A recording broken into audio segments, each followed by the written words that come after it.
Welcome back to the Kobi Simmat audio experience. Again, we've got the amazing Michael Lane joining us. Michael's business Success Resources had a huge impact on us here at Best Practice and in the Black Lab group as well. So the Simmat family of companies, it's had an impact on the brothers. So today's about a bit of a tour. We've invited them in to see what's going on with what's happening here at Best Practice. Thanks for joining us, Michael. Mate, thanks for inviting me back. I love what you guys are doing out here. Awesome. So I thought it was a good time to sort of talk about what's been going on with this crazy pandemic.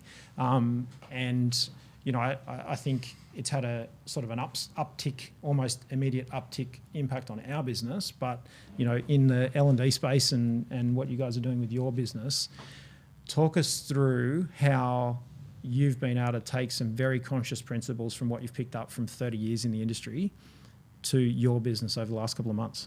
Yeah, so just to give a bit of context to the listeners, last year we ran 525 events in 37 countries, 293,000 tickets sold to those live events. Very much a bricks and mortar business. Yes, we have an e-commerce tech digital side of selling those tickets. You know, a lot of those tickets are sold online. But fundamentally, we're an old school business. We book a room, we sell tickets to that, we do our thing, and then we hand the keys back and move on. So to be told globally in March, we got to down tools everywhere was significant. Just to give you an idea, 200 events in 20 countries, 40,000 people, either in limbo, what's happening with my ticket, what happens with my event, what do we do now? So very much a huge change for us. Fast forward to today, and again, just to step back quickly, 150 million in sales last year. This year, we'll wipe 100 million in revenue off by the COVID. Still super grateful that we should get to we're at 35 million for the year now. We should still get to about 50 million. Still sounds like a lot of money, but when you've got 252 staff in 10 countries, it's tough. So, look, we're averaging about 4 million a month online at the moment. Digital, virtual, streamed events, obviously no live events anywhere. So it's been a challenge. We weren't built for this. But we're entrepreneurs and we understand that running events was never the mission. The mission was to change lives globally, to work with business owners like you, to try and have an impact in everyday Aussies and global business owners' business, which ultimately will impact their world and hopefully will impact their family and do a good thing. So, mate, we've had to learn really quickly. I'm blessed that I've got a great team around me who said, hey, we need to start doing some content a couple of years ago. And we had a really good database. So 6.7 million clients around the world, email addresses. So when we started turning on the camera, fumbling around, what do we do, push this button, start talking, we had an audience. That really helped. So, mate, it's been the toughest part of my 20-year career, and it's tested everything. But we are a little bit crazy. We're built a little bit differently. And again, for a bit of context for the audience, in my business, with those 500 events a year, I can't really run 450 of those events the same.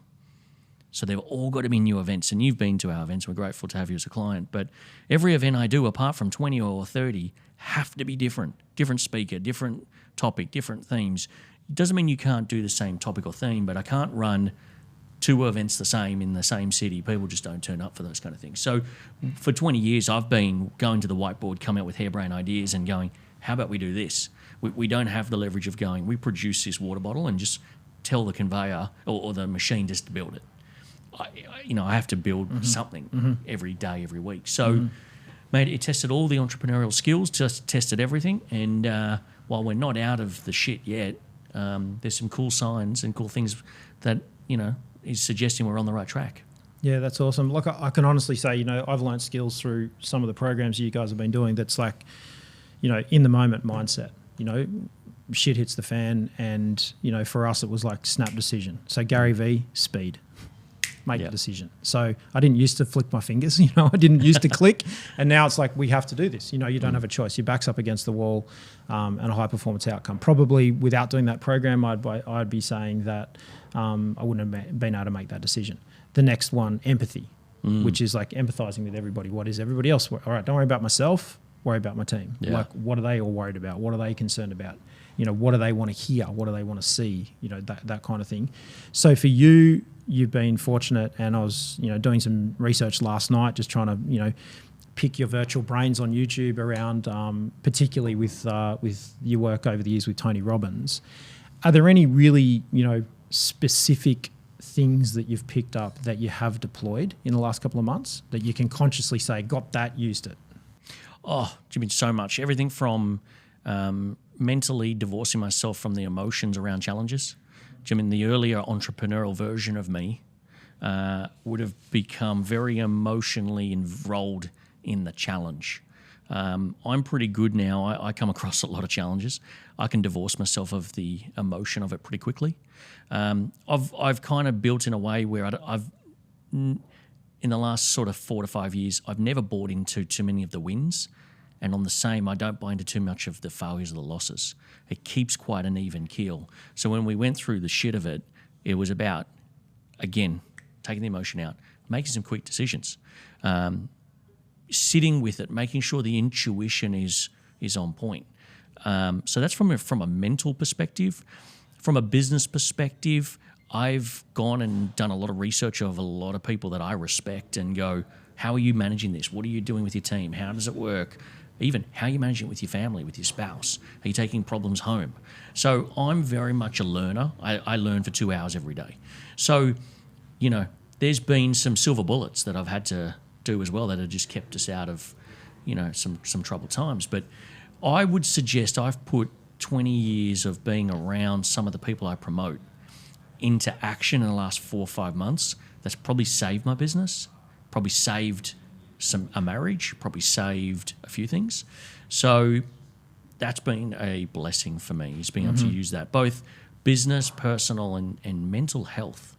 Do you mean it's easy to buy into the hysteria of this? Absolutely. It's Absolutely. very easy. Absolutely. I mean, I have a mental health routine in the morning that I stick to.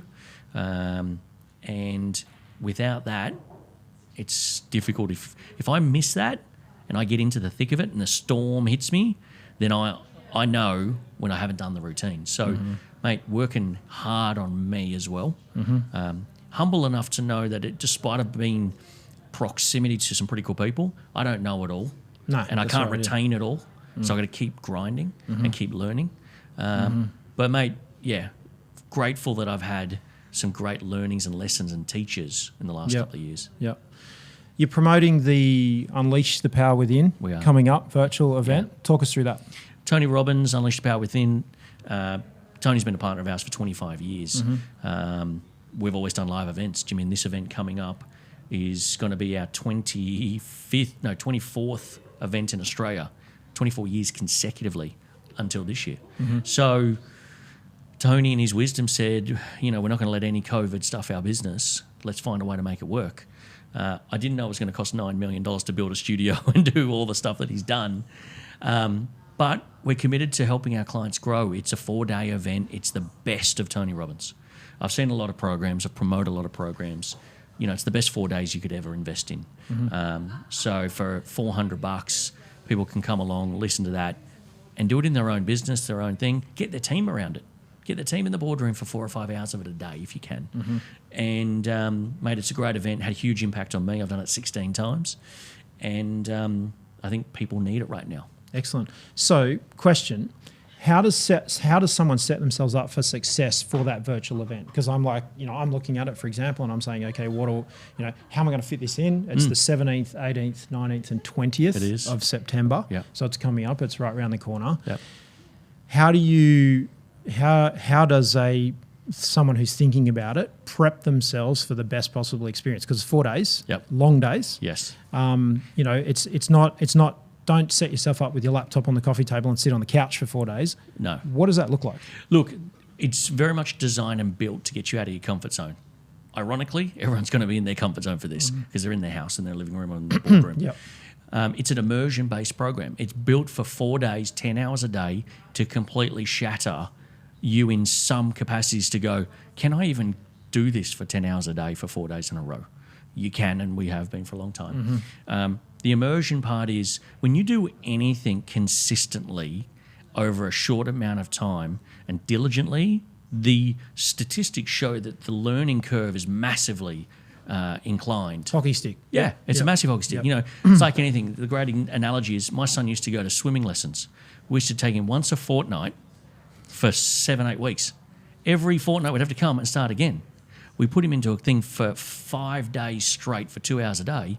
By the 5th day, he's out on his own. He's fine. It's immersion, right? So it's built for that. Anyone who's thinking about doing it, I think now is probably the best time possible to do it. And if you can, not everyone can do this, but is literally take 4 days off work, or if you're at your work, have it on while you're there and try and engage with it as much as you can, because, you know, it's all about, and while it was never built for COVID, if you understand the 4 days we're going to take clients through, it's almost like it's perfect for this. So if you can find 4 days, if you can't, put it on in the background and get, you know, there's certain elements. Day one, you'd want to try and do as much of day one as possible. But yeah, I think it's a great program for anyone who's like questioning what their vision, mission, purpose is right now, despite the landscape. Because, you know, Tony's got some amazing technology that's time-tested, time-proven. And for $400, it's not a bad way to do it. Absolutely. So, you know, big desk, lots of space to write notes, big screen, webcam. Yeah, off you webcam. It's a Zoom. He's done a joint venture with Zoom. I mean, the last one we just tested in America, 22,500 on a Zoom, the world's largest Zoom event. It's pretty cool when you do breakouts. And like one of the things I love about my business is you get to, you know, network and hang out with people. We've built that into this. So let's say it's time to do a bit of networking. Your Zoom will go from Tony on the page to you with 5 other people in there. And you might have 5 minutes to go, hey, I'm Michael from Success Resources. I live in Sydney. What do you guys do? Yeah, here's my details. Let's connect. So we've found a way to be able to try and make it as real, as lifelike as possible to make sure the experience is there. Awesome. In the great words of Dean Graziosi, yes, he's talking about, you know, some, you know, his Millionaire Success Habits is here somewhere on my shelf. Great book, one of my favorite books.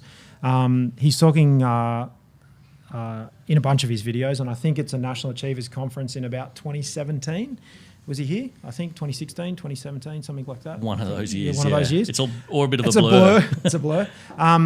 Go on a news diet. Talk to me about that.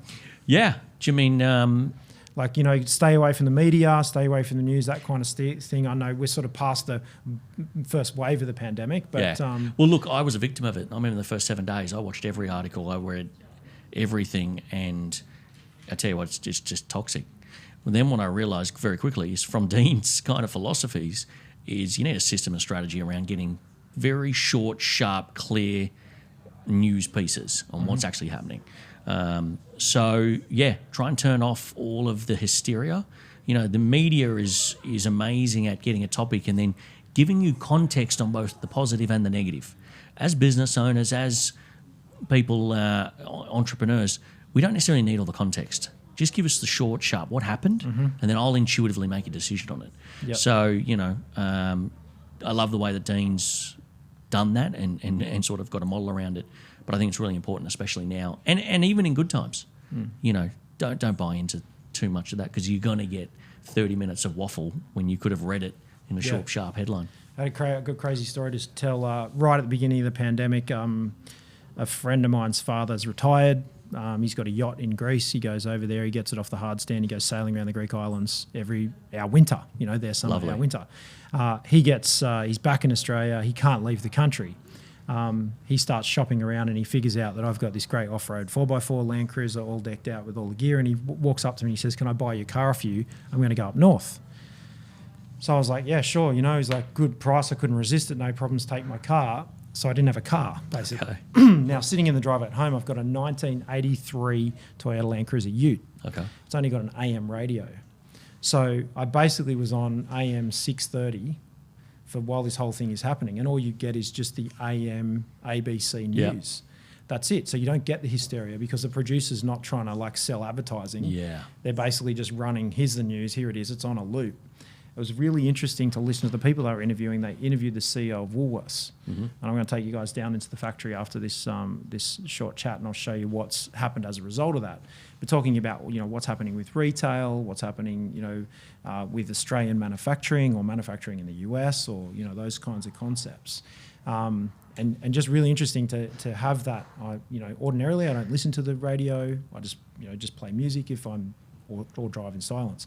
But the old 1983 truck gave me the AM radio station. Wonderful. So it's just facts and sharp. Short, sharp. Yeah. That's what you get. So yeah, because here at Best Practice, that's what we're all about. We're about how can you set your business up with a system and a process, system and process for your people, system and process for the risks that you need to manage, that kind of stuff. So for us, I guess we were a little bit lucky in the sense that that's built into the DNA of this business, and so we were like, right, what do we do about this? Yeah. What's the contingency plan? Yeah.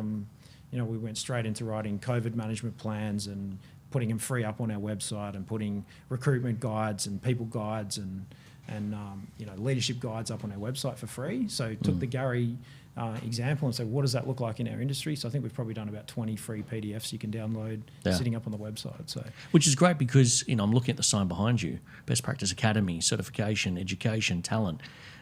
What I've been talking about for the last year or so is really taking the sales hat off sometimes and putting an education hat on.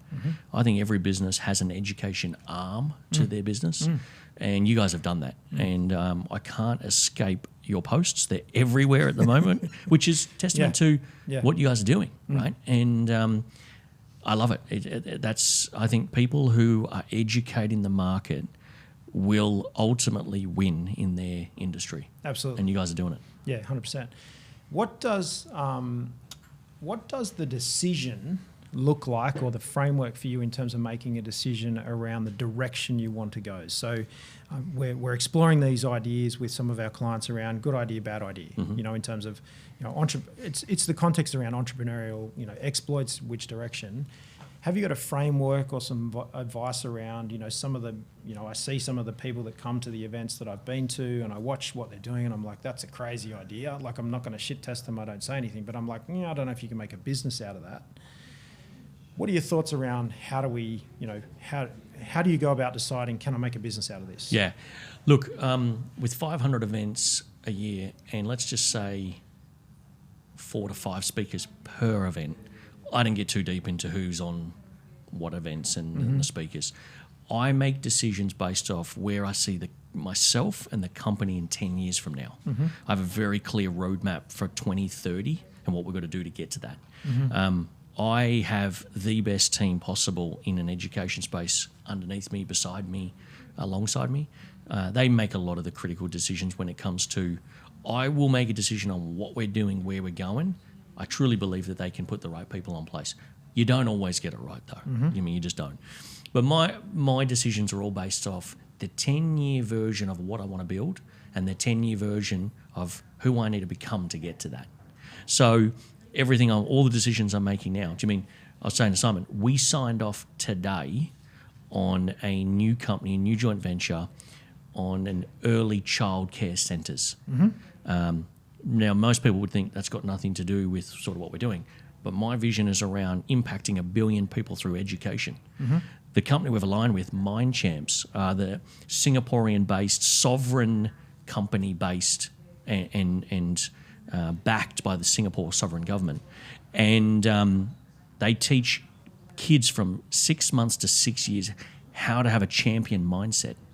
So I've just done a deal with them, and we're going to hopefully bring in 200 franchises in Australia to do that and impact the early next generation of Australians.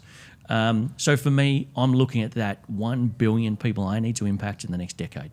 What have I got to do that? And when you start to focus on that, you start to take your focus off, well, what's Michael Lane's vision? What do I want to achieve? What do I want to have? That stuff's gone for me. It's the impact I want to make. It's the difference I want to make. And when I put it on something so outrageous like 1 billion people, it's amazing the joint ventures, the deals, the people who respond to a LinkedIn post, who go, shit, we'd love to do something. I get a lot of stuff that's not education aligned. That's not that. And that's cool. But that's my focus. I've gone of the days where I still love the thought of having a chat to Gary Vee and Tony and all these guys and putting them on and doing that, it's a great big showcase for who we are as a business. But after I do a global deal with those guys, the team are then fulfilling how that works. I'm on to the next deal. I'm on to the next thing because I've got 9 and a bit years to go and I've got a lot of work to go. Yeah. Sense of urgency. That's it. So half the battle is saying no. Mm-hmm. What's your filter for the no? It's just I'm very open, it fast, automatic? congruent, saying no, thanks. This doesn't work for me. Yep. Not everyone loves that, and the older version of me would have been, I won't go back and say anything, or I'll just let it go, or I'll say, hey, great idea. I really wish we could make this work somehow, and let me think how we can make. Those days are gone. When you have a vision that's so bold and so outrageous, and the clock is ticking, I call it having the epiphany. I've had the epiphany. Time's running out. The vision's there. I've got to make this happen. Yeah. If you haven't had the epiphany, then you'll answer everything. You'll try and see if that's a deal for you. I'm very clear on what the plan is. And I know that if I go back and say, no, thank you, this is not for me, not in an arrogant way, then I'm congruent to who I am. Yeah, and you start, like Simon Sinek, he says start with why. Yeah. Start with, well, this is what I'm doing, Yeah. And I Just can't see how that doesn't maps align against with it. it, Yeah. That, it's a big issue for a lot of our clients. They're coming across, top end of small, mid-cap enterprise organisations that we work with at the moment. And, they're getting approached and they're getting distracted. And I think when I look at the contraction that occurred across our client base with this pandemic crisis, a lot of the yeses that should have been no's were the things that became no's. Yeah. Because I can't run this. Don't have the bandwidth, the resources, the money, the cash. Yeah. And most people don't want to miss out. And the younger entrepreneur version of me, I'd say yes to deals because I just didn't want to miss out. Is this the deal that's going to get me to where I think I want to be? Simon says it well, start with why. When you're very, very clear with your why, everything else doesn't matter. So, being congruent and communicating empathetically is important. Not arrogantly. Not someone's done their best to try and approach you and go, hey, this could be my ticket to align with someone like Michael or Kobi. They've put time, energy, and effort, and I've got to respect that. Yep. If you disrespect that, the lead and the business opportunities won't continue to flow. No, that's right. That's exactly so you got to do the right thing. Yeah. We've all been grappling with, expansion and contraction and people. I don't think I've got it right yet, but working on it. I'm still learning it.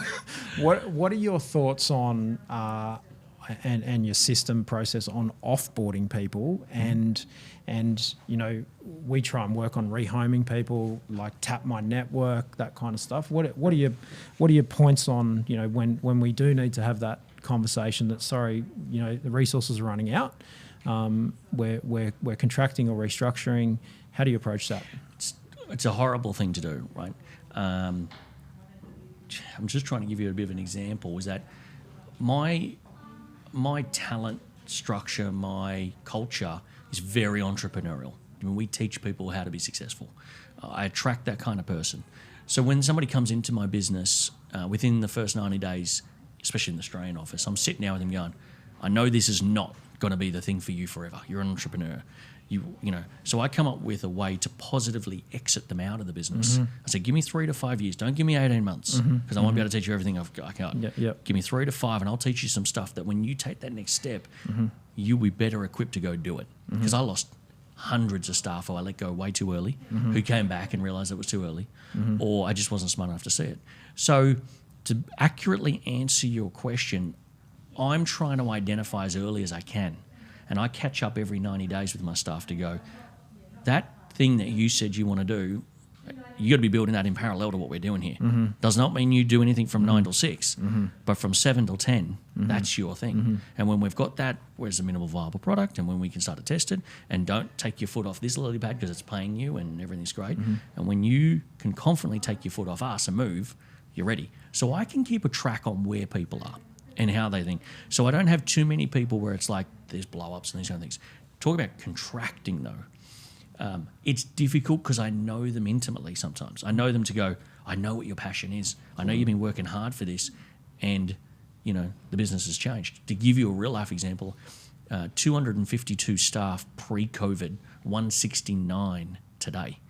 Getting rid of staff that have done nothing wrong, it's just a change in thing, is tough. Now, I've failed at businesses before where I've kind of looked at the table going, dude, I did everything I can. We're both out of a job here. Do you know what I mean? That's easy. Looking across the table, Daryl's a perfect example. Was one of my videographers. To look across the table and go, dude, you've done nothing wrong. This is my fault. This is my thing. What can I do to support you? Let's figure out a way to do that. That was tougher than any other one that I've had to deal with it. So, but I said to my team very, very, very clearly, we're doing everything we can in the next 6 months to get those good people back. That's our duty. Yep. Forget the money, the profit, everything. What do we do to get good talent back? Because they gave us everything when things were good. Now we've got to try and support them to get them back. So I don't know if that really answers the question, but it'll give you some context to my philosophy.